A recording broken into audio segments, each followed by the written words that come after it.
दोस्तों, गहरा सन्नाटा और पसरी हुई खामोशी ज्यादातर जंगलों के अंदर दिखाई पड़ती है और इसके साथ ही भूतों का भी वास ऐसे ही जगह पर ही होता है। इसलिए कहते हैं कि रात के समय सुनसान जगह पर हमें नहीं जाना चाहिए। खैर, आज के लोग इन सब बातों पर भरोसा ही नहीं करते हैं, लेकिन जब वो लोग इन चीजों से रूबरू करते हैं तो तब जाके वो इन सब बातों पर भरोसा करते हैं। तो दोस्तों, मेरे साथ भी कुछ ऐसा ही था। मैं भी भूत प्रेत की बातों पर भरोसा नहीं करता था, लेकिन एक ऐसी घटना ने मुझे इस पर भरोसा करने पर मजबूर कर दिया था, जिसके बाद से मैं आज भी भूतों में विश्वास रखता हूँ। हुआ कुछ ऐसा था कि जब मुझे एक ऐसी जगह पर सामान की डिलीवरी करनी पड़ी जो कि भयानक से भी ज्यादा भयानक थी। मुझे अदृश्य चीजों की डिलीवरी करनी पड़ी थी जो कि मेरे लिए जोखिम से भरी हुई थी। लेकिन पैसों की लालच एक ऐसी चीज है जो इंसान को कोई भी काम करने पर मजबूर कर देती है। मैंने भी पैसों की लालच में आके उस काम को अंजाम दिया। काम कुछ ऐसा था कि मुझे कब्रिस्तान से मजदूरों को लेकर एक जगह पर छोड़ना पड़ता था और उसके साथ साथ मुझे ऐसी कई जगह पर जाना पड़ा जो कि मेरी सोच से भी परे था। दोस्तों, इन सब चीजों का राज जानकर आप भी दंग रह जाएंगे, क्योंकि ये घटना है ही कुछ ऐसी जिसे सुनने के बाद आपकी भी सांसें थम सी जाएंगी। तो चलिए शुरू करते हैं मेरी दर्द भरी दास्तां। साल 2010 दिसंबर का महीना था। दिसंबर के महीने में कड़ाके की ठंड और सर्द भरी हवाएं चल रही थी। मैं सामान की डिलीवरी करके एक ढाबे पर बैठे खाना खा रहा था। उस वक्त मेरा खलासी भी मेरे साथ में था। उस समय गहरी रात हो रखी थी और हम दोनों अभी खाना ही खा रहे थे कि तभी हमारे पास एक आदमी आया। उस आदमी को अपने सामने देखकर मेरे खलासी प्रशांत ने उस आदमी से कहा, अरे भाई, क्या हुआ? जिस पर उस आदमी ने जवाब देते हुए कहा कि तुम्हारे लिए एक काम है, क्या तुम काम करोगे?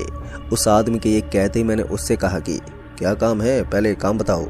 मेरे इतना बोलते उस आदमी ने मुझसे कहा कि काम तो मैं तुम्हें कल ही बताऊंगा, वो भी फोन पर। उस आदमी की बात सुनते ही मैं बौखला गया कि फोन पे कौन सा काम है। अभी मैंने उस आदमी से ये बोला ही था कि उसने मुझसे कहा कि मैं तुम्हें फोन पर बता दूंगा कि तुम्हें सामान को कहां से लेना है और कहां पर डिलीवर करना है। जब उस आदमी ने मुझसे कहा तो तब जाकर मुझे उसकी बात समझ में आई, जिसके चलते मैंने उस आदमी से पैसे के बारे में पूछा और उसके बाद उसने हमें उसी वक्त पैसे थमा दिए। उस आदमी ने हमें इतने पैसे दिए जो कि महीने भर में भी हम नहीं कमा सकते थे।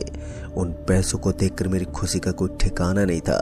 मैं और मेरा खलासी प्रशांत, हम दोनों उस वक्त बहुत ही ज्यादा खुश थे और मैंने उस आदमी को अपना नंबर दे दिया और उस आदमी के ज्यादा ही कुछ पैसे मैंने प्रशांत को दे दिए। और उसके बाद मैंने प्रशांत को कहा कि जब इस आदमी का फोन आएगा तो मैं तुझे कॉल कर दूंगा और फिर तू मेरे पास आ जाइयो। प्रशांत से ये बोलने के बाद हम दोनों खाना खाकर ढाबे से निकल पड़े। जैसे मैं अपने ट्रक के पास पहुंचा कि तभी वही आदमी एकदम से मेरे पास आ गया और उसके बाद उस आदमी ने मुझसे कहा कि मैं तुम्हें ठीक 10 बजे फोन करूंगा और उसके बाद तुम्हें कहां से सामान लेना है वो मैं तुम्हें फोन पर बता दूंगा। उस आदमी के इतना कहते ही मैंने उसकी बात पर हामी भर दी और उसके बाद वो आदमी वहां से चला गया। दोस्तों, उस आदमी के जाते ही मैंने भी ट्रक को स्टार्ट किया और उसके बाद अपने घर की तरफ जाने लगा। पहले तो मैंने प्रशांत को उसके घर छोड़ा और उसके बाद मैं अपने घर पहुंच गया। घर पर पहुंचने के बाद तो मैंने उन पैसों को जाकर बक्से में रख दिया और उसके बाद अपनी पत्नी को मैंने उस काम के बारे में बता दिया, जिसके बाद मेरी पत्नी भी बहुत खुश हुई। और फिर जब सुबह हुई तो उसके बाद मैं अब इंतजार करने लगा रात होने का, क्योंकि उस आदमी के फोन के आने का इंतजार जो था, जैसे तैसे पूरा दिन ढला और शाम हुई और शाम से रात हुई। रात होते ही मैं अपने फोन को देखे जा रहा था। ऐसे ही जब कुछ समय और बीता, फिर जब रात के 10 बजे तो उसके बाद जाकर मेरे फोन की रिंग बजी। फोन की रिंग बजते ही मैंने फोन को उठाया और उसके बाद जब मैंने बात की तो कॉल पे वही आदमी था। उस आदमी ने मुझसे कहा कि तुम महिवा के चौराहे पर आ जाओ और उसके बाद वो पास में जो खाली पड़ा हुआ मैदान है ना, वहीं पर चले जाना और वहां पहुंचकर मुझे फोन करना। उस आदमी ने अभी इतना ही कहा था कि मैंने उस आदमी से बोला कि पर सामान क्या डिलीवर करना है ये तो बताओ। मेरी इस बात पर उस आदमी ने मुझसे कहा कि तुम पहले वहां पर बस पहुंच जाओ और उसके बाद क्या करना है मैं तुम्हें बता दूंगा। इतना कहकर उस आदमी ने फोन को काट दिया। फोन के काटते ही मैंने सीधा प्रशांत को फोन मिला दिया कि मैं तेरे घर के पास आ रहा हूँ, तू तैयार रही हो। प्रशांत को ये कहने के बाद मैंने फोन को काट दिया और उसके बाद मैं घर से निकल गया। जब मैं ट्रक के पास पहुंचा तो उसके बाद मैंने ट्रक को स्टार्ट किया और ट्रक को लेकर निकल पड़ा। फिर जब कुछ समय बाद मैं प्रशांत के घर पहुंचा तो उसके बाद मैंने प्रशांत को ट्रक में बिठाया और इसी के चलते मैंने ट्रक को आगे बढ़ाया।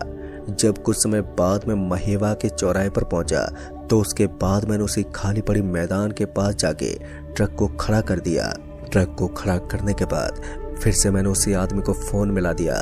जब उस आदमी ने फोन को उठाया तो उसके बाद उससे मैंने बोला कि मैं खाली मैदान के पास ही खड़ा हूँ। मैंने उस आदमी से अभी इतना ही कहा था कि तभी उस आदमी ने मुझसे कहा कि अभी थोड़ी देर यहीं पर रुको, जब मैं तुम्हें कॉल करूं तो उसके बाद बताऊंगा तुम्हें जाना कहाँ पर है। और ये कहकर उस आदमी ने फोन काट दिया। उस आदमी के फोन काटते प्रशांत ने मुझसे कहा कि भाई ये आदमी यार कुछ अजीब नहीं है, हमें यहाँ पर फालतू में खड़ा करके रखा है। एक तो ना तो ये कोई सामान दे रहा है और ऊपर से हमें ये खाली मैदान पर रुकने को बोला है। आखिर इस वीरान जगह पर ऐसा है क्या? अभी प्रशांत ने मुझसे यही कहा था कि उसी वक्त मैंने उसे समझाते बोला यार हमें इससे क्या, चाहे वो कुछ भी करवाए, हमें तो पैसे मिल चुके हैं ना। मेरे ये बोलते प्रशांत चुप हो गया और इसके बाद हम उस आदमी के कॉल आने का इंतजार करने लगे। अभी हम उसकी कॉल का आने का इंतजार ही कर रहे थे कि तभी उस आदमी का कॉल आ गया। जब मैंने उस आदमी का फोन उठाया तो उसके बाद उसने मुझसे कहा कि अब तुम वहां से निकल जाओ और फिर तुम्हें खानपुर में जो फैक्ट्री है उस फैक्ट्री में चले जाना है और फिर मैं तुम्हें फिर से कॉल करूंगा। और फिर इस बार उसने ये कहकर फिर से फोन काट दिया। अब मुझे भी उस आदमी की बातें थोड़ी अटपटी लगने लगी थी, लेकिन पैसों की वजह से मैं उस आदमी की बात माने जा रहा था। खैर उस वक्त मैंने ट्रक को स्टार्ट किया और उसके बाद वहां से निकल पड़ा खानपुर की फैक्ट्री की ओर।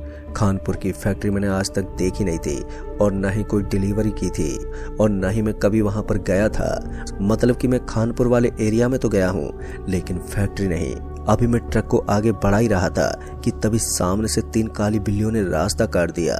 उन बिल्लियों को रास्ता काटता देख मैंने ट्रक को रोकना तो चाहा, पर मेरे खलासी प्रशांत ने कहा कि अरे क्या उस्ताद जी, आप आज भी ऐसी बातें मानते हो? ट्रक मत रोकना, सीधा सीधा चलो।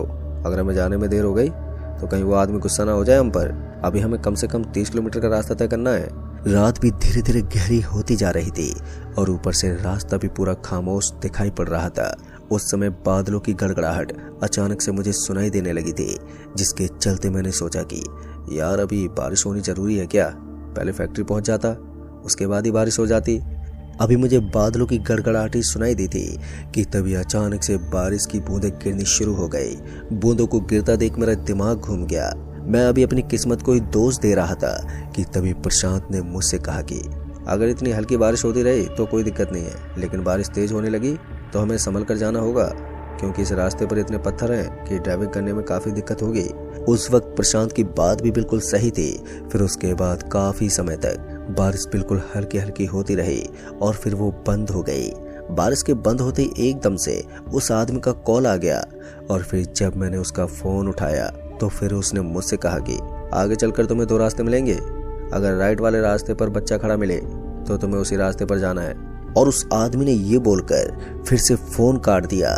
फोन के कट होने के बाद जब मैं उस रास्ते पर पहुंचा तो मैंने देखा कि एक रास्ते पर बच्चा खड़ा हुआ था, जैसे कि उस आदमी ने मुझसे कहा था। जब मैं उस बच्चे के करीब पहुंचा तो उसे देखकर मेरी सांसें ऊपर नीचे होने लगी थी, क्योंकि उस बच्चे का चेहरा था ही इतना डरावना। उस बच्चे की आंखें बिल्कुल सफेद थी और उसका चेहरा पूरा खून से सना हुआ था। उस वक्त मेरी हिम्मत तो नहीं हो रही थी, लेकिन इसके बावजूद भी अपने ट्रक को उसी रास्ते की तरफ मोड़ लिया, क्योंकि फैक्ट्री जाने का रास्ता भी वही था जैसा कि उस आदमी ने मुझे बताया था। लेकिन मेरे जहन में अब ये सवाल चल रहा था कि आखिर वो बच्चा था कौन और वो इतनी रात को यहाँ पर क्या कर रहा था। जब हम लोग उस फैक्ट्री के पास पहुंचे तो उसके बाद मैंने देखा कि उस फैक्ट्री में मुझे कोई भी दिखाई नहीं दे रहा था। तभी मैंने उस आदमी को फोन मिला दिया। जब उसने मेरा फोन उठाया तो उसके बाद मैंने उससे कहा कि सर मैं फैक्ट्री पहुंच गया हूँ। मेरे ये बोलते उस आदमी ने मुझसे कहा कि अब कुछ देर के लिए तुम वहीं पर रुको और जब मैं फोन करूं तो ही तुम अपने घर चले जाना, तुम्हारा आज का काम खत्म हो गया है। उस आदमी की बात सुनते मैंने उस आदमी से कहा कि अरे बाबूजी मैंने काम ही क्या किया है, मैं तो बस ट्रक को खाली लेकर आया हूँ। मैंने उस आदमी से अभी इतना ही कहा था कि तभी उस आदमी ने मुझसे बोला कि जो मैंने कहा है तुम बस वो करो और कल के काम के लिए मैं तुम्हें और भी पैसे दे दूंगा। जिस पर मैंने उस आदमी से हाँ कह दिया और उसके बाद उसने फ़ोन काट दिया। फ़ोन के कटते ही मैंने प्रशांत से कहा कि यह आदमी यार कुछ समझ में नहीं आ रहा है, इसकी बातें और इसका काम बहुत ही अलग है। जिस पर प्रशांत ने मुझसे बोला कि क्या उसने अब हमें यहाँ पर रुकने के लिए बोला है क्या? उसके ये बोलते ही मैंने उससे हाँ कहा और फिर उसने मुझसे बोला कि ये फैक्ट्री यार बहुत अजीब लग रही है। प्रशांत की इस बात पर मैंने बोला कि ये फैक्ट्री बहुत पुरानी है और मैंने कुछ लोगों से ये भी सुना है कि यहाँ पर कोई आता जाता नहीं है, तो इस आदमी को यहाँ पर क्या काम है यार? अभी मैं और प्रशांत आपस में बातें ही कर रहे थे कि तभी एकदम से हमें ऐसा महसूस हुआ कि जैसे कोई ट्रक से सामान उतार रहा हो। कुछ समय तक तो हम दोनों को ऐसा ही महसूस हुआ और उसके बाद हम दोनों को एक अजीब सी बेचैनी होनी शुरू हो गई, जिसके चलते मैंने सोचा कि हमें यहाँ से अब निकलना चाहिए, क्योंकि अभी तक उस आदमी का फ़ोन नहीं आया है। अभी मैं यही सोच रहा था कि तभी उस आदमी का फ़ोन आ गया और जब मैंने उससे बात की तो उसने बोला कि अब तुम वहाँ से निकल जाओ, अब मैं तुम्हें कल ही फ़ोन करूँगा। और ये कहकर उस आदमी ने फिर से फ़ोन काट दिया। दोस्तों, उस आदमी के फ़ोन काटते ही मैं और प्रशांत ट्रक के अंदर बैठे और उसके बाद हम दोनों निकल पड़े अपने घर की ओर। जब मैं प्रशांत के घर पहुंचा तो मैंने प्रशांत से कहा कि कल का काम और है तो ध्यान रखियो, और ये बोलकर मैं ट्रक को लेकर अपने घर निकल गया। घर पहुंचने के बाद मुझे पता नहीं, बहुत ही अजीब सा लग रहा था।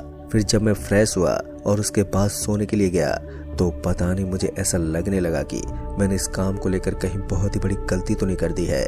मेरी आधी रात तो यही सब बातें सोचते सोचते बीत गई और उसके बाद जब मुझे नींद आई तो तब तक सुबह हो गई थी, जिसके चलते मैंने सोचा कि वैसे भी उस आदमी का फ़ोन रात को ही आएगा तो मैं पूरे दिन सो लेता हूँ। लेकिन जब शाम हुई तो अचानक से मेरा फ़ोन बजा और फ़ोन के बजते मैंने अपनी आंखें खोली तो मैंने पाई कि उसी आदमी का कॉल आ रहा था। अपनी आंखों को मसलते हुए मैंने उस आदमी का फ़ोन उठाया और फ़ोन उठाने के बाद उस आदमी ने मुझसे कहा कि ठीक 10:15 बजे अपने ट्रक को फिर से महेवा चौक पर लेकर पहुंच जाना, फिर उसके बाद मैं तुम्हें बता दूंगा करना क्या है तुम्हें। और फिर हर बार की तरह उसने फ़ोन कट कर दिया। जब मैंने उस वक्त घड़ी में समय देखा तो शाम के 6 बज रहे थे। मैं उसी वक्त उठा और मैंने उसके बाद प्रशांत को फ़ोन मिला दिया कि तुम मेरे घर पर आ जाइयो। मैंने उसे टाइम भी बता दिया और फिर उसे सब कुछ बताने के बाद मैंने फ़ोन को रख दिया। फिर जब रात हुई तो तब तक प्रशांत मेरे घर पर आ चुका था, जिसके बाद हम दोनों ट्रक के अंदर बैठे। तो उसके बाद मैंने ट्रक को आगे बढ़ाया। जब हम महेवा चौक पहुंचे तो मैंने उस आदमी को फ़ोन मिलाया कि हम महेवा पहुंच चुके हैं, जिस पर उस आदमी ने बोला कि कल जो तुम उस रास्ते पर गए थे तो तुम्हें आज भी उसी रास्ते पर जाना है, लेकिन अगर आज तुम्हें लेफ्ट साइड में एक लड़की खड़ी मिले तो तुम्हें उसी रास्ते पर जाना है। दोस्तों, उस आदमी ने इतना बोलकर फिर से फ़ोन काट दिया और उस आदमी के फ़ोन काटते मैंने ट्रक को खानपुर वाली रोड पर मोड़ दिया। जब 1 घंटे बाद मैं उस रास्ते पर पहुंचा जहां कल आया था तो तब मैंने दोनों रास्तों पर देखा तो मैंने पाया कि आज लेफ्ट साइड में लड़की खड़ी हुई है और वो हमें जाने का इशारा कर रही थी। उस लड़की को देखते ही मैंने ट्रक को उस रास्ते की तरफ मोड़ दिया।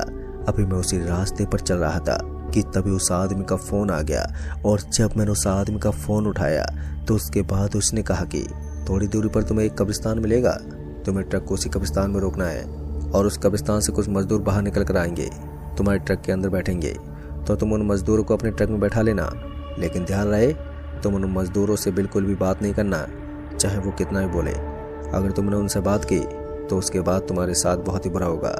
उस आदमी की इस बात पर मुझे बहुत ही गुस्सा आया कि ये आदमी मुझसे अजीबोगरीब चीज़ें करवा रहा है और ऊपर से धमकी भी दे रहा है। मैं उस आदमी से गुस्से में बोलने वाला था कि तभी उस आदमी ने मुझसे कहा कि मैं तुम्हारे भले के लिए बोल रहा हूँ और याद रहे तुम्हें उन मजदूरों को पास के चौराहे पर छोड़ देना है। इतना कहकर उस आदमी ने फिर से फ़ोन काट दिया। अभी मैं उस कब्रिस्तान के बाहर ही खड़ा था कि तभी कब्रिस्तान से कुछ मजदूर बाहर निकल रहे थे। उन मजदूरों को देखते प्रशांत ने मुझसे कहा कि यार ये मजदूर कब्रिस्तान से क्यों निकल रहे हैं। प्रशांत ने मुझसे यही कहा था कि तभी मैंने उससे बोला कि उस आदमी ने इन मजदूरों को ले जाने के लिए बोला है। प्रशांत से ये बोलने के बाद जब मैंने उन मजदूरों की तरफ देखा तो मैंने पाया कि वो मजदूर अब ट्रक की तरफ आ गए हैं। जब वो मजदूर ट्रक के अंदर चढ़े तो अचानक से प्रशांत ने उन मजदूरों से बोला कि एक एक करके चढ़ो। प्रशांत ने इतना ही कहा कि कि तभी उन मजदूरों ने प्रशांत को पकड़ के नीचे खींच लिया और उसके बाद वो प्रशांत को कब्रिस्तान के अंदर ले जाने लगे। अभी मैं प्रशांत को बचाने के लिए ट्रक से नीचे उतरने ही वाला था कि तभी उस आदमी का फोन आ गया और जब मैंने उस आदमी का फोन उठाया तो मैंने उससे कहा कि अरे वो मजदूर मेरे खलासी को पकड़ के कब्रिस्तान के अंदर ले जा रहे हैं। मैंने उस आदमी से इतना ही कहा था कि तभी उसने मुझसे बोला कि जल्दी से वहां से निकल जाओ, नहीं तो तुम भी अपने खलासी की तरह मारे जाओगे। उस आदमी की इस बात ने मुझे बहुत ही गुस्सा दिला दिया, लेकिन फिर अपनी जान बचाने के चक्कर में मैं ट्रक को लेकर वहां से निकल गया। जब मैं अपने घर पहुंचा तो मैंने पुलिस वालों को इतला दे दी, लेकिन काफी छानबीन करने के बाद भी प्रशांत का कोई अता पता ही नहीं चला। दोस्तों, उस दिन से मैंने वो डिलीवरी करने का काम करना ही छोड़ दिया। मैंने अपने ट्रक को बेच दिया, लेकिन मुझे प्रशांत के खोने का दुख आज भी है। तो दोस्तों, इस कहानी में बस इतना ही। कहानी आपको पसंद आई हो तो वीडियो को लाइक शेयर कमेंट जरूर कर दें और साथ ही अगर आप चैनल पर नए हैं तो चैनल को भी सब्सक्राइब जरूर कर लें।